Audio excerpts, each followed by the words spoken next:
Welcome back to the 2 Acre Homestead podcast. I'm your host, Kevin. And Lisa. And here we are at the end of season 3. Can you believe it?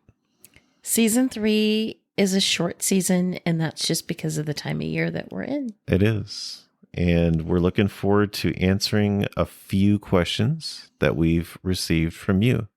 So let's get started.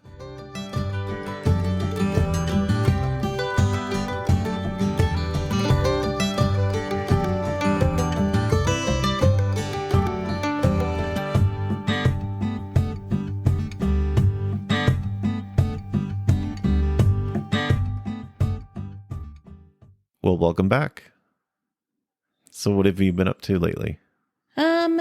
What have I been up to? That is a really good question. So I've been working on our website on the backside of things, getting things set up. I've been filming a few new videos that are going to be coming out on YouTube and baking cookies. Yeah, blame it on the kids, right? Yep. What have you been up to? Working on the last parts of painting, touch-ups, the underside of, what do you call it? The underside of where the fascia is and so on. That's probably the last piece, but just touch-ups and some ceilings and so on. But that kind of stuff. And some barn changes. Haven't you? Getting ready to start some barn changes some barn changes, yes. Buttercup is about due to kid. Yes. So be setting that up so her and her kid can, have some good space there.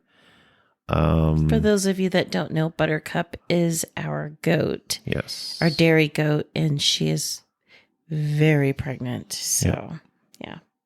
And I don't know if we mentioned this before, but got the hay set up a little bit better, a little bit more convenient for us, and a feeder for them. So that's been good stuff too. But yeah, just trying to make things a little bit easier as we do morning chores, because it gets pretty cold. I think the coldest morning we had so far is 19? Yes.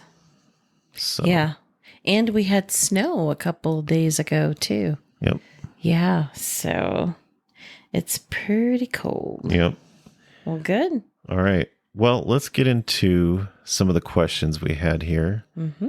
And I believe this first one came from email.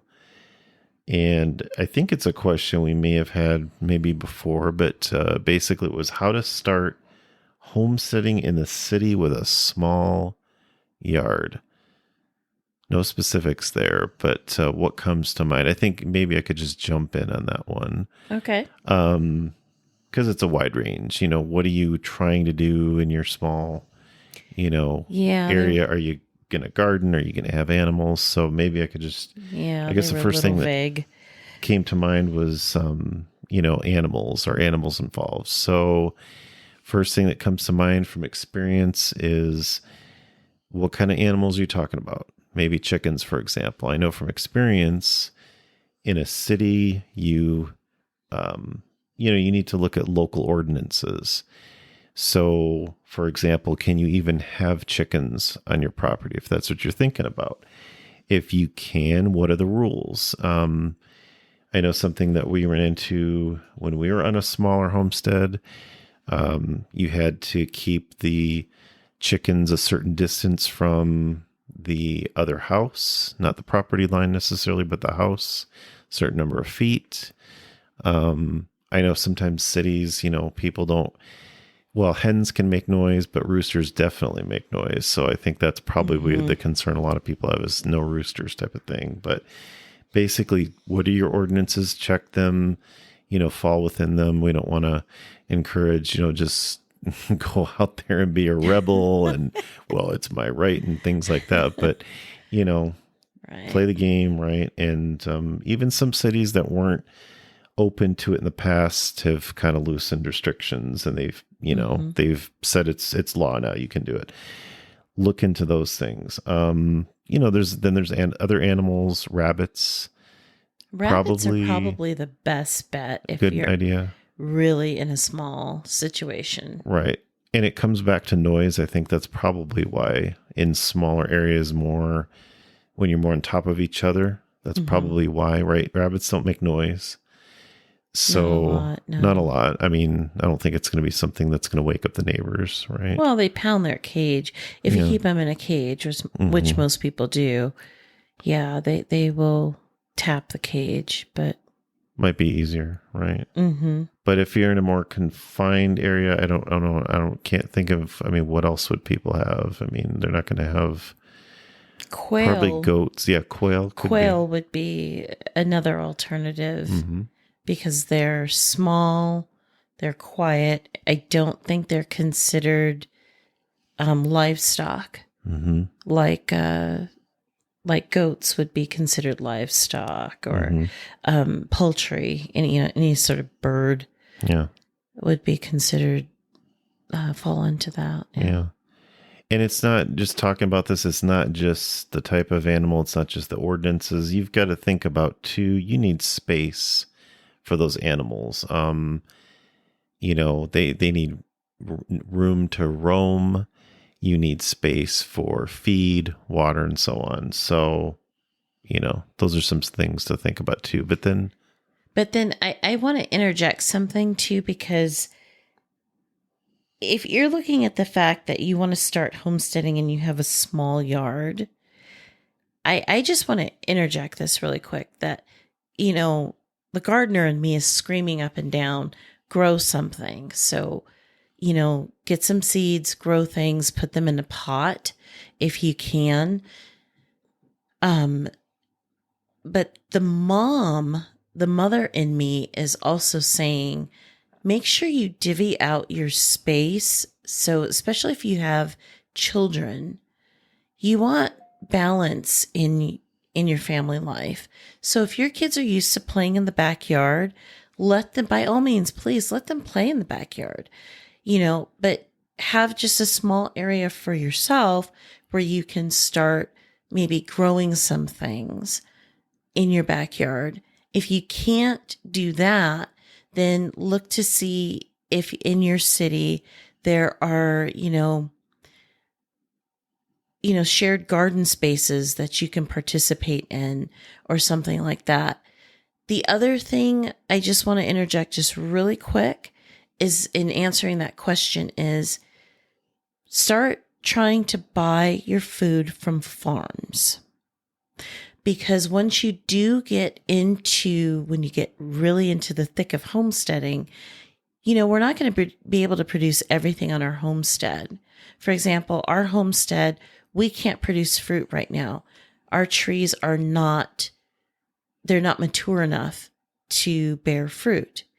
So we buy like our apples, our peaches, our oranges, we buy them from local farms around here in our area that do have them. And so you want to start doing that because that will teach you how to deal with bulk food processing. That's an essential key. An essential skill to homesteading is knowing how to process bulk amounts of food. Because the deeper you get into homesteading, the more you're into growing things, you're going to realize that you're going to get bumper crops of things, and you're going to need to know how to process that food when it comes in. And the sooner you learn how to do that, the better off you'll be when you are finally on your homestead. Very good. How about community gardens? You want to talk about that for a moment? Well, I think I just basically said that, but like a community garden or, a shared garden, community gardens are fantastic. We did that when we were in downtown Phoenix and we were homesteading. We participated in community gardens because we just didn't have space to grow everything. And that really worked out well for us, because it was able to harvest things like carrots. And the nice thing about community gardens is you get to learn from other people who are doing the same thing. And that shared that shared shoulder to shoulder knowledge, it goes so much deeper than a shared knowledge that you can get from somebody virtually. So you really want to try to, maybe do something like that. Okay. A community garden. Yep. I know that was good. I think it was a learning experience for us, but also for the other people we talked to. It was nice. Right. Yeah. Okay. So a second question, this was regarding a post that we did about fermented tomatoes. What can they be used for? Fermented tomatoes can be used for anything and everything under the sun. We absolutely love the taste of fermented tomatoes. You can use them in salsas. You can cut them up and eat them just as is. Anything that you are going to use tomatoes in where it's a situation where it's more raw. So like a salad, salsa, anything like that. That's where I would use fermented tomatoes. They are just, they're yummy-licious. They're delicious. You guys have got to try it. And then here's a question that we got from Instagram. Emily from the Long Family Homestead asked, what do I use home canned carrots in? Again, this is one of those, since I'm answering these because I'm the cook in the family, I use home canned carrots. I'm going to answer this by telling you the odd things that I put home canned carrots in. So it's no secret around here. We have a son who, one of our kids, does not like tomato-based products. But if you put carrot in, so if I take my canned carrots and I put it in a blender and then I mix my tomato-based product with it, he'll devour that. So I pretty much put home canned carrots in anything tomato-based when it comes to a sauce. You'll always find me doing that. I put that in with just cooked vegetables, roast, anything like that, I will put them in. And it tastes good too. Yeah. And, it's good to be sneaky, right? With the kids. Yes. So then here's a question that came off of YouTube. Blue Moon asked, aren't you worried about mice eating your seeds? Now, mice love seeds and oatmeal. Mm-hmm. So, it's a concern, especially like in our barn, for example. We've had some feed, some of the smaller things like the snacks and so on for the goats. We use metal cans for the big, more of the daily feed that we might, integrate. Sometimes we use the sweet feed when she's in milk and so on, mm-hmm. Buttercup. But some of those smaller things, the snacks and so on, we found got to keep them in something, maybe a plastic tote or something that's mm-hmm. at least good and sealed, good and easy to seal. If you don't, it's going to be a problem. They're going to smell it, especially like with the goats, the sweet feed and so on. They're going to love that kind of stuff. They're going to love the seeds, the oatmeals and things like that.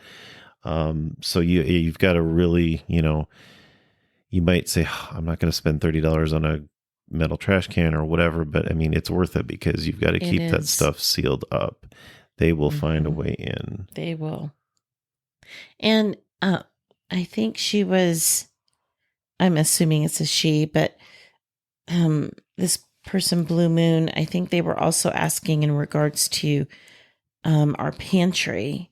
And that pantry tour was a year ago. And I still get questions on that pantry tour. Our pantry has dramatically changed since that video. And we don't have a mice problem. I almost said a mouse problem. We don't have a problem with mice in our house, fortunately. Hopefully we'll keep it that way. But we do store a lot of our grains, like our wheat, our oats, things like that. We store them in 5-gallon buckets, 5-gallon food grade buckets in our pantry. And pretty much everything that's in our pantry, we systematically take things out of their original packaging and we will put them in glass jars. So very little. There's a few things in our pantry that are in their original packaging, which is like cardboard and maybe some plastic, but not for the most half, no. Everything is usually pretty locked up. Yeah, so eliminating cardboard, that's one thing because they love to eat that too, right? So they do, and I don't know if a lot of people know that, but they do like to eat a lot of cardboard. Right now, we have a lot of cardboard in our pantry, and that's because when we get around to it, we will be putting some, I don't know, what do you call those, like bars or wood in our pantry to prevent our jars, our glass jars, from breaking in the event that there's an earthquake, because there has been earthquakes here in southern Arizona. So we're not typically earthquake prone, but we're not completely out of the woods either. So it could happen here. Very, very unlikely, but it's possible. So we work really hard to put that food in glass jars. So we want to preserve it as long as we can. Yeah, sounds good. Yeah. All right, so that will wrap up our Q&A and season finale for season 3.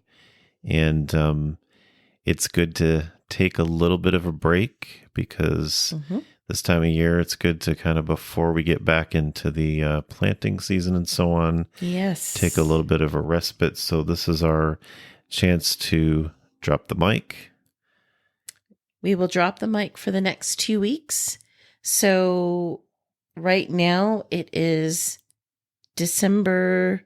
Well, by the time you guys are hearing this, this is December 16, 2022. So we will be back the first week of January, which that should be January 5th of 2023.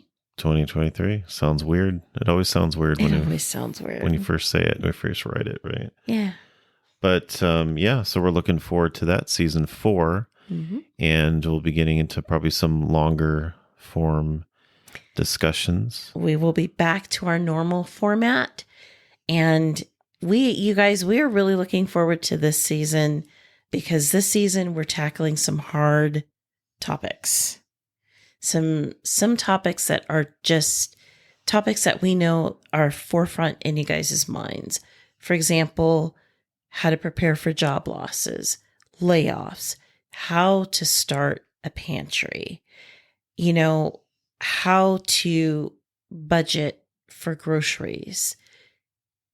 These are questions that we know a lot of you guys have because you're either already homesteading or you're thinking about homesteading, and we're just here trying to provide you with what little knowledge we've gained over the past few years, and hopefully that will do you all some good. So we're ready to come back ripping and roaring on these hard topics next year.